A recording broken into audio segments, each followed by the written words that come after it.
Assalamualaikum warahmatullahi wabarakatuh. Selamat pagi anak-anakku semua grade 4. Kita akan membahas tentang perubahan gerak suatu benda. Nah, untuk itu maka simak penjelasan materi yang akan Miss Arista sampaikan berikut ini. Kita akan mempelajari pengaruh gaya terhadap gerak benda.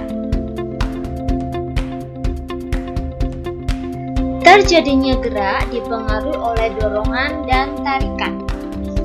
Dorongan dan tarikan inilah yang disebut dengan gaya. Sehingga gaya mempengaruhi gerakan sebuah benda. Oke, materi pertama yang akan kita pelajari bersama-sama yaitu gaya mempengaruhi benda diam. Gaya dapat menyebabkan benda diam menjadi bergerak. Contoh, gaya yang dapat menyebabkan benda diam menjadi bergerak antara lain sebagai berikut. Yang pertama, kuda menarik delman. Jadi delman itu bisa bergerak jika ditarik oleh kuda. Kemudian yang kedua adalah menendang bola. Menendang bola berarti memindahkan bola pada suatu titik ke titik lainnya ya, ditendang ke pemain satu ke pemain lainnya. Nah, itu menyebabkan benda diam menjadi bergerak. Kemudian yang ketiga, mendorong pintu. Mendorong pintu yang awalnya pintu itu diam, kita dorong, itu akan bergerak membuka. Yang keempat yaitu menggerakkan bendera. Menggerakkan bendera yang mula-mula bendera itu terdiam, kita gerakkan maka akan berkibar. Nah, itu adalah contoh gaya atau contoh peristiwa yang menyebabkan benda diam menjadi bergerak ya anak-anakku semua.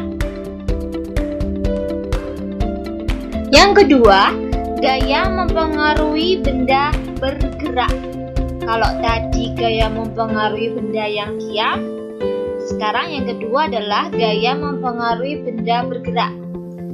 Pengaruh gaya pada benda bergerak dapat menyebabkan benda bergerak semakin cepat, berubah arah geraknya atau menjadi diam.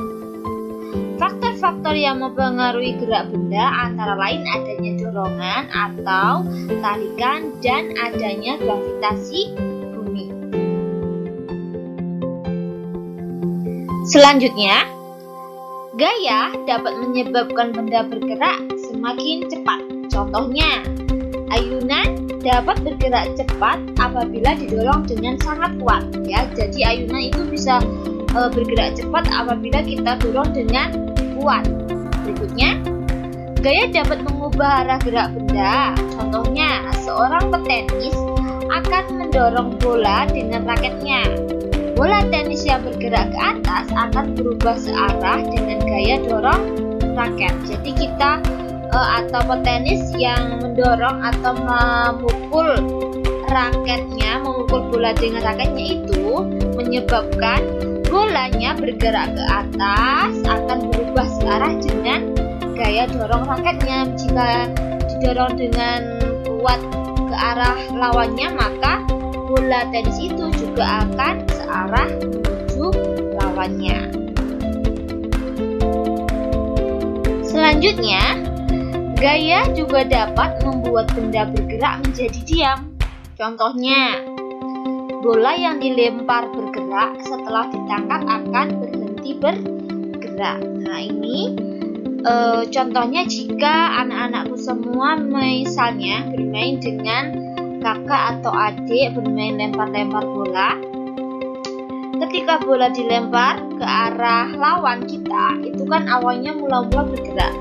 Jika kita tangkap, maka bola itu juga akan berhenti bergerak, akan ada di genggaman kita. Nah, itu menunjukkan contoh gaya dapat membuat benda bergerak menjadi diam.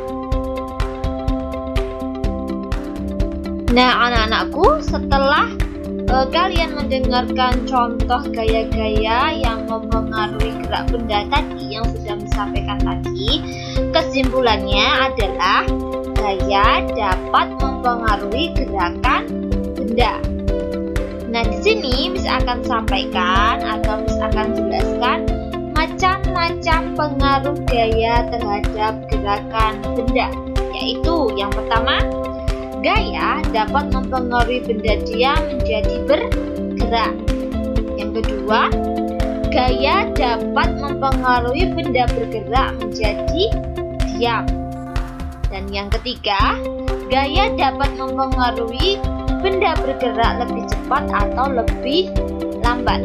Dan yang keempat, gaya dapat mempengaruhi arah gerak suatu benda. Nah, ini adalah kesimpulan dari contoh-contoh gaya yang sudah disampaikan pada poin 1 dan poin 2 tadi. Oke, anak-anakku semua, ini bisa kalian tulis pada buku catatan tentang mata pelajaran IPA anak-anakku semua. Dicatat hal-hal yang penting, yaitu pada ini macam-macam pengaruh gaya terhadap gerakan benda ini dicatat, kemudian kalian ringkas dengan rapi pada buku catatan anak-anakku semua agar kedepannya memudahkan anak-anakku semua dalam belajar. Oke? Mungkin ini yang dapat Miss Arista sampaikan pada materi IPA subtema 2 pada tema 8 ini. Kita akan sambung lagi penjelasan materi berikutnya pada subtema 3 untuk minggu depan. Oke? Jangan lupa catat hal-hal penting yang sudah disampaikan ini pada buku catatan kalian ya, anak-anak semua. Tetap jaga kesehatan dan juga tetap semangat belajar. Kita akan lalui semester ini dengan penuh sukacita ya. Ini sudah mau selesai semester 2, tandanya anak-anakku semua akan mengikuti penilaian semester ya, penilaian akhir semester untuk kenaikan kelas. Kedepannya kalian akan naik ke kelas 5. Maka dari sekarang kita harus siapkan diri untuk belajar dengan sungguh-sungguh agar apa yang kita cita-citakan bisa tercapai ya. Tetap semangat belajar anak-anakku semua. Mungkin ini yang dapat disampaikan. Kita berjumpa lagi pada pertemuan selanjutnya. Wassalamualaikum warahmatullahi wabarakatuh.